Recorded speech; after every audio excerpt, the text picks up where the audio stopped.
Let's talk about the part of self-love that might feel the most uncomfortable, especially for women who are natural givers, nurturers, and leaders.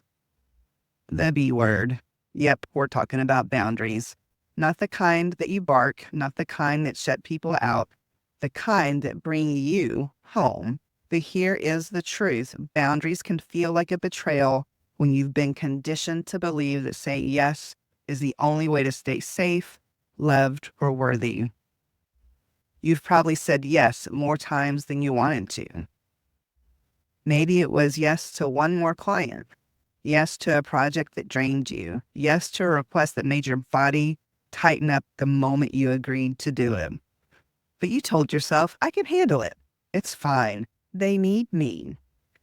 Here's the thing though, that ability to stretch, to hold, to show up, it is beautiful.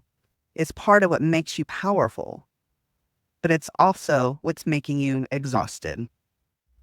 Because not every yes is sacred, and not every no is selfish. When you say yes out of guilt, fear, or habit, it disconnects you from your truth. It chips away at your clarity, and over time, it leaves you showing up out of obligation, not overflow. Here's what I'd like you to consider. Every yes that isn't aligned becomes a no to yourself. And I don't say that to make you feel guilty. I say it hopefully to help you get your power back, because your time is not a bottomless resource. Your energy is not a public utility. Your soul is not a vending machine for other people's needs. You get to protect what's sacred. You get to say, this is my capacity today. You get to create space, not because you don't care, but because you care deeply. Boundaries aren't walls, they're clarity. They're kindness to yourself and others. And maybe no one ever told you this before, but I am going to. You are allowed to disappoint someone else in order to stay in integrity with yourself. You don't need to earn your rest through collapsing. You don't need to sacrifice your peace to be a good woman, mother, leader, or friend. The next time your body tightens around a yes, that's not selfishness, that's your intuition. That's how your overflow system is whispering, honor me. So how do we begin saying no without guilt? How do we start practicing boundaries that a good friend of mine likes to say that feel kind but clear? We start with something I call the sacred yes plus the gentle no framework. It's not about being tough. It's about being true. It helps you get out of your head and into your body to feel the difference between pressure and peace, between guilt and guidance. So what is a sacred yes? A sacred yes is a yes that aligns with your values and energy, respects your time and your nervous system, feels light, even if it stretches you. You might still feel resistance. That's normal. But sacred yeses, they don't feel heavy. They feel true. Before saying yes, am I doing this out of love or fear of disappointing someone? Is this mine to carry, or am I rescuing again? Will this support the life and business I'm trying to build, or delay it? Give yourself 10 seconds to pause before answering any requests this week. Not to be rude, but to be rooted. So, what is a gentle no? A gentle no is a boundary with heart. It's not harsh, it's not dramatic, it's clear, clean, and compassionate. Remember, kind is clear. Here are a few phrases that you might want to keep in your back pocket. That's not a line for me right now. I'm not available, but I appreciate you thinking of me.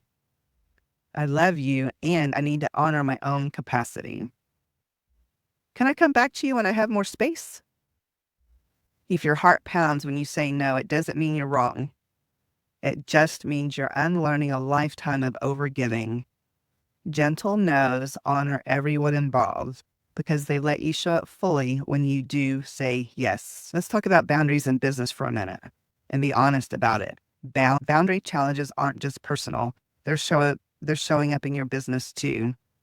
Like taking last minute calls out of guilt, discounting your work when it feels out of alignment, creating content out of pressure, not purpose, skipping meals or sleep to get it all done. You're not a machine. You're a woman building something, and boundaries aren't there to limit your success. they protect it. I would love for you to consider practicing this framework in your own life. You'll start to feel the difference between a yes that expands you and one that empties you, between a no that isolates and one that frees. And through it, you'll begin rewriting the story that says your love is only valid if it costs you everything. Because guess what? Overflow, it isn't found in overextending. It's found in returning to what's yours to carry and letting go of what's not. Before you move on to the next lesson, be sure to comment on the post below to share your reflections. This is required for you to get your bonus video, and I can't wait for you to get it. And so just be sure to complete all 4 lessons in 5 days. I want to hear your biggest takeaway and what you believe your biggest challenge could be so that I can respond and hope to give you some feedback that can help to help you along the way. And also, I cannot wait to hear your feedback after the 20-minute Overflow Effect experience. I'm so proud of what I created, and I'm excited that you'll have it to listen to on repeat anytime you need to. You'll be able to listen over and over again.